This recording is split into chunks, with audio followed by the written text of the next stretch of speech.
Hello, আসসালামু আলাইকুম। ওই যে আমার দুইটা পাখি, এক জোড়া ঘুঘুর থেকে চারটি ডিম। তো এটা অ্যাকচুয়ালি যারা দেখে প্রথমে ভাবতেছে খুবই আনন্দের সংবাদ, বাট বিষয়টা আসলে তেমন না। এটা খুবই অত্যন্ত দুঃখজনক একটা বিষয়। যাই হোক, দুইটা পাখি অর্থাৎ এক জোড়া ঘুঘু থেকে কখন চারটা ডিম আসে, এটা আপনারা সহজেই বুঝতে পারতেছেন। আর যারা বুঝতে পারতেছেন না, তাদেরকে আমি আরেকটু সহজ করে দিচ্ছি। অর্থাৎ এটা হচ্ছে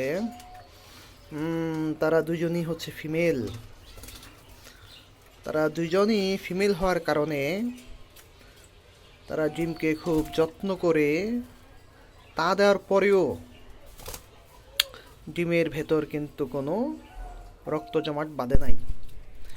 এটা আমি চেক করেছি। অর্থাৎ আপনারা যদি কেউ চান যে হচ্ছে কীভাবে চেক করে হচ্ছে জমাট বাঁধছে কি বাঁধে নাই, ডিম পাড়ার 5 থেকে 7 দিন পর আপনারা করবেন কি, মোবাইলের যে ফ্ল্যাশ লাইট আছে, এই ফ্ল্যাশ লাইটের মধ্যে খুব সাবধানতার সহিত ধরবেন, একদম ফ্ল্যাশ লাইটের উপরে ধরবেন।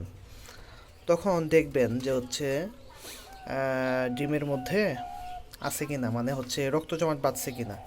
দেখবেন একবারে সুতার মতো রেক রেক থাকবে যদি রক্ত জমাট বাঁধে।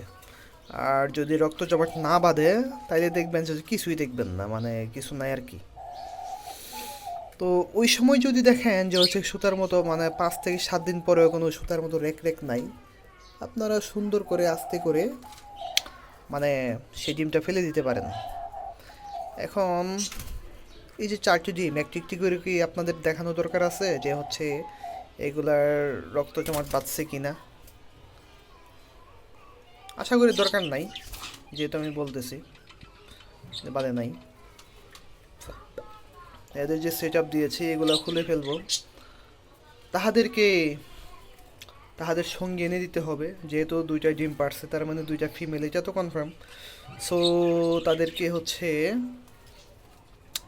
একজন একজন করে মেল এনে দিতে হবে। তো এই প্রক্রিয়া খুব শীঘ্রই শুরু করব, নির্বাচনটা যাক, তারপর হয়তো কোনো এক শুক্রবারে গিয়ে এই কাজটা করতে হবে। ঠিক আছে? তো একদিন আমি একটা হচ্ছে আপনাদেরকে ভিডিও দিয়েছিলাম হচ্ছে মেল ফিমেল চিনেরাও ভাই।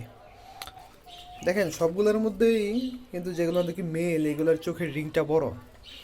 ওইটার মধ্যেও ভাবছিলাম যে একটার রিং হালকা একটু বড়, ওইটা মনে হয় মেল হইতে পারে, বাট তা তো হয় নাই। এটা হচ্ছে একটা মেল আর একটা ফিমেল হয়েছে। যাই হোক, আপনাদেরকে আবার দেখাবো।